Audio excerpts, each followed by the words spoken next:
Panasonic has just released the new firmware 2.2 for the GH6. That is something a lot of us has been waiting for a little while. So in this video, we will talk about what comes with this new firmware, how to upgrade this firmware because it does require some special instructions, and what does that mean to GH6 owners.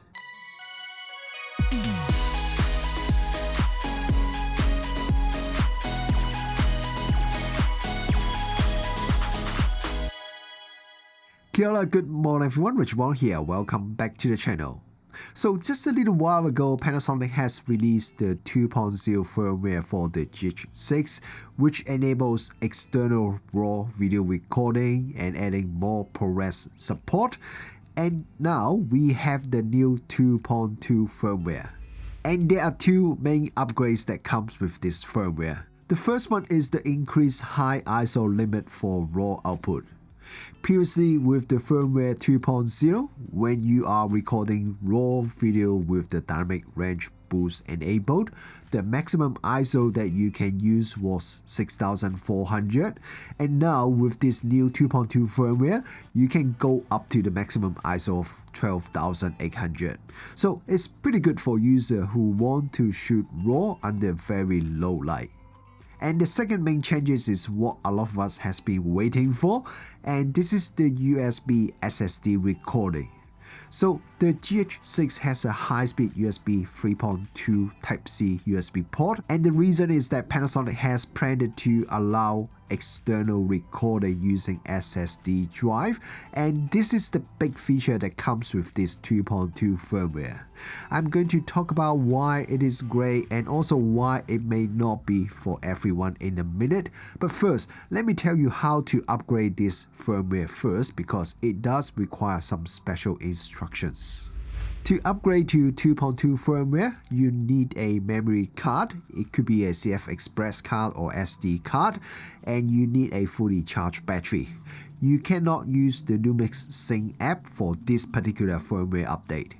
And if you have just finished shooting with the GH6 and the camera is really hot, let it cool down to room temperature first before you try to do the firmware update.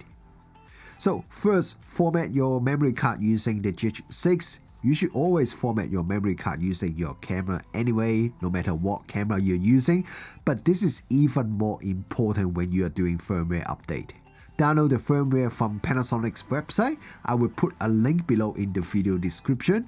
Then you unzip the file. There should be two .bin files. One is a V21 and one is a VV22 file. So insert the memory card into your computer's memory card reader, then copy both files to your card's root folder.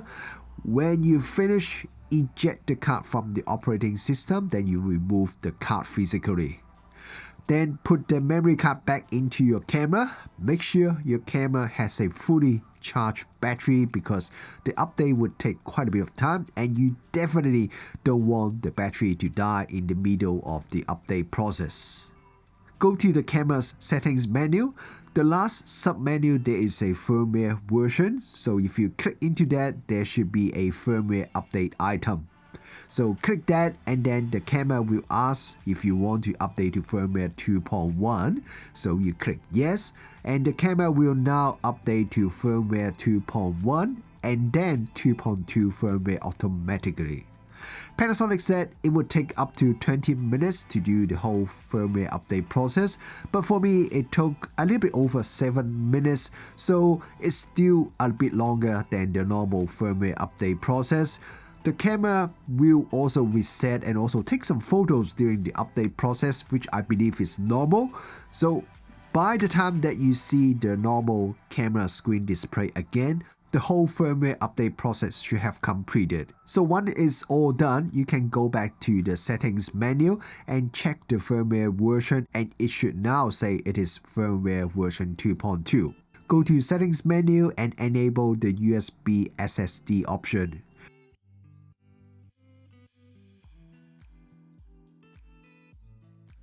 And now you just need to plug in your SSD drive to the USB port on the GH6.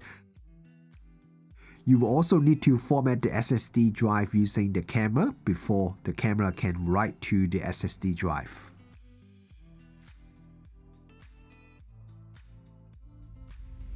So you may ask, why recording to the external SSD drive? I want to tell you that just like recording using an external Ninja 5 or 5 Plus recorder that has its own pros and cons, there are also some pros and cons if you want to record to the external SSD drive. So you really need to consider the pros and cons and see whether this is the best option for you for the project that you are working on. So let's start with the pros first. Now, while CF Express cards are getting more popular with more choices and the price is getting better, it is still not exactly cheap, especially for videographers who need some high-speed, big capacity cards to record the high data rate video like ProRes or ProRes HQ. A 2TB CF Express card costs at least around $700, but you can buy a fast 2TB SSD drive for around $200, so it is significantly cheaper than a CF Express card. If you need to do a full day of video shooting and you may need like 10TB of storage space, we are talking about $3,500 using CF Express cards versus $1,000 for SSD drive, so that is a huge difference. A lot of us know that CF Express cards can generate a lot of heat, and that's mainly because we are writing a huge amount of data into the card very quickly and continuously, so it's pretty much like you have a little heater inside the camera when you are recording high data rate video. So while the GH6 has really good heat management and almost never overheat, the CF Express card could still make the cooling fan work quite hard, especially shooting on a hot day. So if you are writing to an SSD drive instead, which is mounted outside the camera, the SSD drive would also get quite hot because you are still writing the same amount of data to the SSD drive, but since it is not inside the camera, so it won't build up heat inside the camera, and also the SSD drive get cooled down much easier because it's exposed outside the camera. Now, I'm not too sure about you guys, but one thing that I really hate to do after shooting video is to copy the video data from my memory cards to my computer's SSD drive, and then I can do my editing. So if you are shooting with the SSD drive, then you could just use that drive for editing directly. Now, I would still recommend you to always back up your data first to another drive, but at least that would be the only copy that you have to do instead of having to copy it 2 times, so you will save quite a bit of time. And now let's talk about the cons. So with this 2.2 firmware, apart from the ProRes RAW, you can record any video format to the SSD drive, so ProRes, MOV, MP4, but there is one caveat, and that is no matter what format or resolution you choose, the maximum frame rate that you can shoot is only up to 60 frames per second, so you can't go any higher than that. You cannot record 4K 120 or any other high frame rate video to the SSD drive. The GH6 can record video to both of its internal card slots at the same time. However, it is not available for every single video format that is supported by the camera because the SD card slot is not fast enough to handle some of the highest data rate video file format. So I thought I may be able to record to both the SSD drive and CF Express card when recording the ProRes or all intra format at the same time. Unfortunately, it seems like when you enable the USB SSD recording, the camera wouldn't record to the memory card at the same time. At least that appears to be the case with this 2.2 firmware. While the SSD drive is a lot smaller, lighter than the Atomos Ninja 5 recorder, it is still an external device that is connected to the camera via a cable, so you really have to be careful with the cable and the drive when you are recording. So I would highly recommend you to get a cage if you haven't got one already, and then get a SSD drive holder to secure the SSD drive so you can have a more secure setup. Now, before we finish, there are still a few very important things that I want to mention. The first one is you would need a fast SSD drive to use with the GH6, especially if you want to shoot in ProRes format because of the very high data rate. On Panasonic's website, there is a list of verified SSD drive. When I'm recording this video, the verified SSD drive are the Samsung T5, 500GB, 1TB and 2TB, SanDisk Extreme Pro V2 E81, 1TB and 2TB, SanDisk Extreme V2 E61, 500GB, 1TB and 2TB. You may notice there is no 4TB SSD in the verified SSD drive list. It's because the maximum size SSD the GH6 can support is 2TB, so definitely don't buy anything bigger than 2TB. I was using a 1TB Samsung T7 SSD to test this firmware.